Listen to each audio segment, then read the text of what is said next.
여러분 안녕하십니까? 천영호TV의 천영호입니다. 이재명 지사의 미점령군 발언으로 해방정국에 대한 역사전쟁이 다시 조명을 받고 있죠. 해방 이후 38선 이남에서 전개된 상황, 그리고 1948년 대한민국 정부 수립에 대해서는 그간 이념적 관점에 따라서 다양한 해석이 있었습니다. 뭐가 진실이냐 하는 것보다는 어떤 사실과 현상에 얼마만큼의 비중과 가치를 부여하고 또 어떤 시각에서 이걸 해석하느냐에 따라서 똑같은 사실을 두고도 상반된 결론을 도출할 수가 있겠죠. 친일 반일의 프레임으로 세상의 선과 악, 정의와 불의를 재단한다면 개인의 자유와 인권을 말살하는 천하의 포갑체제라 할지라도 친일 청산만 제대로 했다면 민족의 정통성을 이어받은 정부로 칭송을 받을 수가 있고, 반대로 자유민주주의의 희망을 살렸더라도 친일 청산이 미흡했으면 태어나지 말았어야 할 정부로 매도당할 수도 있겠죠. 중국에서는 모택동에 공과를 두고 등소평이 07 과삼으로 한번 정리하고 나서 모든 논란을 잠재운 바가 있는데, 우리 정치 문화에서는 그런 균형 감각을 기대할 수가 없을 것 같습니다. 그런데 그간 역사전쟁에서 북한 정권의 수립 과정과 소련의 역할은 충분한 조명을 받지 못한 것 같습니다. 운동권이 해전사, 해방전후사의 인식에 심취해 있던 1980년대에는 몰랐던 사실이 1991년 소련 해체 이후에 구소련 시대의 비밀 외교 문서가 공개되면서 많이 밝혀졌는데도 별로 주목을 받지 못했습니다. 그래서 오늘은 공개된 구소련의 문서를 토대로 해방 이후 소련의 한반도 정책과 북한에서 김일성 체제가 공고화된 과정을 한번 살펴보겠습니다.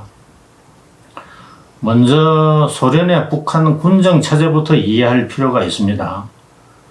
소련군의 지휘 구조는 군사 작전을 담당하는 지휘관, 그리고 공산당이 군을 정치 사상적으로 지도하는 정치 지도원으로 이원화되어 있습니다. 북한을 점령한 소련군의 군정 체제도 군사와 정치 분야로 이원화되어 있습니다. 중공군과 북한의 인민군도 이런 소련 시스템을 그대로 답습하고 있죠. 북한을 군사적으로 점령하고 일본군의 항복을 받아내고 북한 지역의 행정권을 인수하는 것은 소련군 25군의 치스차코프 대장의 소관입니다. 그러나 북한 점령 정책과 공산정권 수립을 주도하는 민사행정의 최고 책임자는 연해주 군광구 정치지도원인 스티코프 상장이었습니다. 계급으로는 우리의 중장에 해당하죠. 미군은 하지 중장이 점령군 사령관과 군정 최고 책임자를 겸하고 있었고, 그 휘하에 국무부 출신의 보좌관이 있었습니다. 그런데 스티코프가 보통 사람이 아닙니다. 정치 공작의 달인이고 즈다노프라는 소련 공산당 제2인자의 신복이었습니다. 즈다노프는 소련 공산당에서 이념과 문화를 담당한 서기와 정치구원으로서 스탈린의 후계자로 지목되었었는데, 스탈린보다 먼저 죽는 바람에 후르시초프가 후계자가 된 겁니다. 스티코프는 소련 공산당 최고 지도부에 직보할 만한 막강한 인맥과 파워가 있는 그런 실세였는데, 북한 정권 수립 후에도 1951년까지 북한 주재 소련 대사를 지냈죠. 소련이 북한 점령과 한반도 적화에 얼마나 큰 정치적 비중을 부여했는지는 스티코프를 북한의 군정 책임자로 보낸 사실에서도 나타납니다. 이와 대조적으로 미국은 일본 점령에 모든 역량을 집중하다 보니까 한국에는 별로 힘도 능력도 없는 무명의 하지 중장을 군정 책임자로 보내놓고 9개월 동안 본국 정부에서 아무 지침도 주지 않고 내버려 둘 만큼 무심했습니다. 김일성에게는 스티코프가 자신의 꿈을 이루게 해준 귀인이었고, 스티코프가 북한의 공산정권을 순탄하게 수립할 수 있었던 것은 김일성이라는 인물을 발탁한 덕분입니다. 김일성이 어떻게 스티코프와 이런 운명적 인연을 맺게 됐는지를 이해하려면 김일성의 행적에 대해서 좀 설명이 필요할 것 같습니다.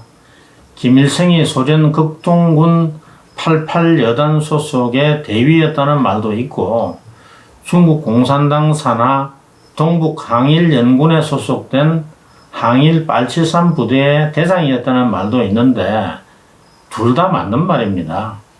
동북 항일연군과 소련군 88여단은 실질적으로 같은 부대입니다. 동북 항일연군은 중국 공산당 지도하에 1936년 만주에서 만들어진 항일 유격대인데 주보중이란 중국 사람이 지휘관이었고, 그 밑에서 김일성이 최현, 최용해의 아버지죠. 김책, 최용근 같은 선배 동지들과 함께 조선인 부대를 이끌었습니다. 이때 김일성과 생사고락을 함께한 동지들이 나중에 북한 정권 수립의 주역이 되었죠. 동북 항일연군이 1940년부터 70만 일본 관동군의 대대적 토벌 작전에 쫓겨서 소련으로 넘어가서 1942년에 소련 극동군 88 독립여단이 된 겁니다. 88여단은 소련이 일본과의 전쟁에 대비해서 정찰 활동과 교란 작전을 목적으로 창설한 일종의 외인 부대였습니다. 총 병력은 1,500명 정도였다고 하는데 대다수가 중국인이었고, 여단장은 동북 항일연군을 지휘하던 주보중이 그대로 맡았습니다. 김일성은 조선인 대대의 대대장을 맡았고, 최용근이 여단 부참모장으로 김일성의 직속 상관이었는데, 그 인연으로 최용근이 북한에서 부주석까지 올라갔죠. 김일성에게 사석에서 반말을 할 수 있는 사람은 북한에서 최용근과 김책뿐이었다고 합니다. 소련군 장교들이 1941년 초부터 하바롭스크에서 동북 항일 연군에 대한 정치 군사 교육과 훈련을 시켰는데, 그 과정에서 김일성의 출중한 능력이 소련군 간부들의 눈에 띄었다고 합니다. 스티코프가 극동군에 부임한 것은 1945년 4월인데 김일성이 그때부터 스티코프와 친분을 쌓았던 것 같습니다. 김일성이 회고록에서 1945년 여름에 모스크바에 가서 지다노프를 만났는데 스티코프도 그 자리에 있었고, 연해주로 돌아올 때 스티코프와 같이 왔다고 했는데, 이건 김일성을 소련 최고 지도부에 연결시켜준 사람이 바로 스티코프라는 사실을 말해줍니다.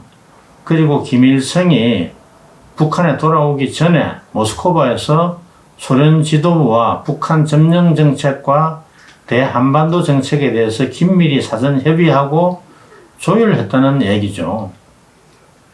소련군이 북한에 들어올 때는 88여단 소속 조선인 장교들이 소련군 지휘관들의 고문으로 같이 들어와서 소련군의 점령 정책을 집행하는 수족이 된 겁니다. 김일성도 9월 19일에 소련 군함편으로 원산에 도착해서 점령군 사령관의 고문 자격으로 북한에서의 활동을 시작했습니다. 그러면 북한을 점령한 소련의 한반도 정책 목표와 방향은 무엇이었을까요? 궁극적으로는 한반도에 친소 공산 통일 정부를 세우는 것이었지만은 1단계에서는 북한의 소비에트 체제를 수립하고 2단계에서 신탁 통치를 활용해서 좌우 연립 통일 정부를 세우고 최종 단계에서 공산화를 완성한다는 그런 전략이었습니다. 소련군의 북한 점령이 완료된 후에 스탈린이 1945년 9월 20일에 스티코프 상장과 치스차코프 대장에게 보낸 첫 지령에서 한반도의 소비에트 체제를 수립하기 전에 먼저 반일 세력을 주축으로 부르주아 민주주의 정권부터 수립하라고 지시를 했습니다. 1941년 독일이 소련을 침공했을 때 동구공산당에 내린 지령도 모든 반파쇼 세력과 연합해서 민족 전선을 구축하라는 것이었죠. 선동 지침으로는 소련군이 조선 영토를 취득하거나 소비에트 체제를 수립하기 위해서 온 게 아니라 친일 세력을 몰아내기 위해 왔다는 것을 조선 인민들에게 홍보하라고 했는데 소련군을 해방군으로 각인시키고 반일 어젠다를 선점해서 조선인들의 의식 세계를 장악하려는 치밀한 전략은 이때부터 시작된 겁니다. 소련은 당시 한반도의 정치 경제적 발전 단계가 사회주의 정권을 바로 세우기에는 여건이 성숙하지 않았다고 보고 민족 세력과의 연정 단계를 거쳐야 하는데 이를 위해서는 신탁 통치가 관건이라는 그런 판단을 한 것 같습니다. 이러한 전략이 1945년 12월 모스크바 미영소 3국 외상회의에서 5년간의 신탁 통치를 하자는 몰로토프 소련 외상의 제안을 미국의 제임스 번즈 국무장관이 덜컥 받을 때까지는 소련의 의도대로 잘 굴러가는 것 같았습니다. 미국은 한반도의 미래에 대해서 뚜렷한 정책이나 비전이 없었기 때문에 소련의 의도가 뭔지도 제대로 모르고 소련이 하자는 대로 끌려다녔는데 남한의 모든 정당 사회단체가 신탁 통치에 결사 반대하고 나서면서 우왕좌왕하기 시작했고 또 소련이 좌우 연립정부 전술로 동구를 공산화하는 수법을 보면서 소련의 불순한 의도를 경계하기 시작했습니다. 소련이 북한을 점령하자마자 일사불란하게 인민위원회라는 이름의 사실상의 소비에트 체제 수립을 밀어붙였습니다.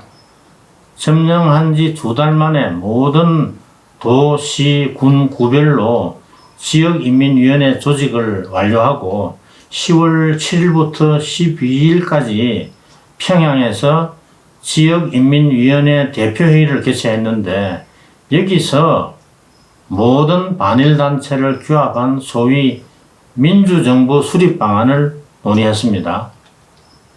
스탈린의 지침에 따라서 지역인민위원회 수립에는 민족주의자인 조만식의 사회민주당을 앞세우고 여기에 공산 세력이 침투해서 실질적으로 조직을 장악하는 그런 전술을 구사했습니다.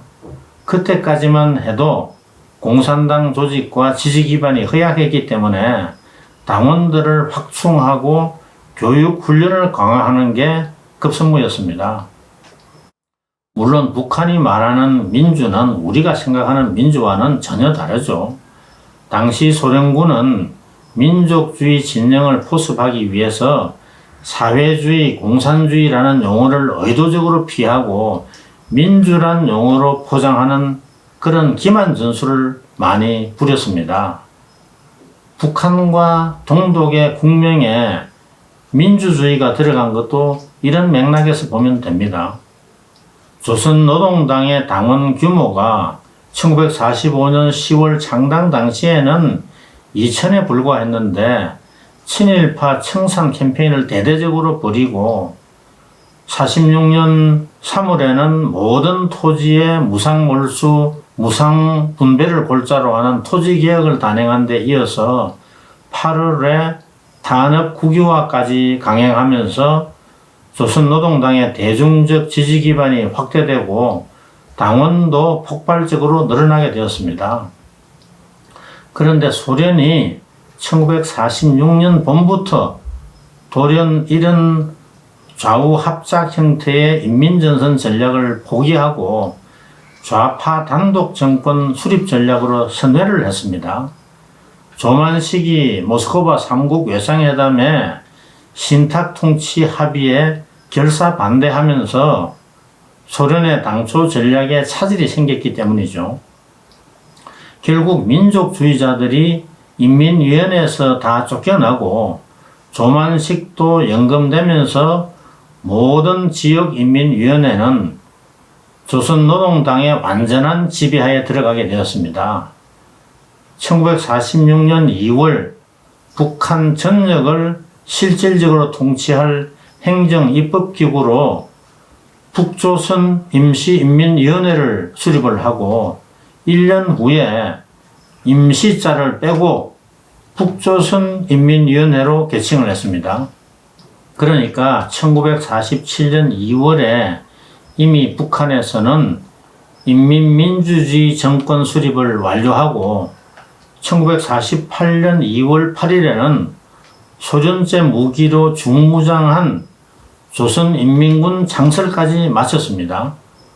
1948년에 남한의 단독정부 수립에 반대해서 좌익 세력이 여순 반란 사건과 제주 4.3 폭동을 일으켰지만은 그보다 벌써 1년 전에 북한이 먼저 단독정부를 세워서 북한을 완전한 김일성 천하로 만든 겁니다.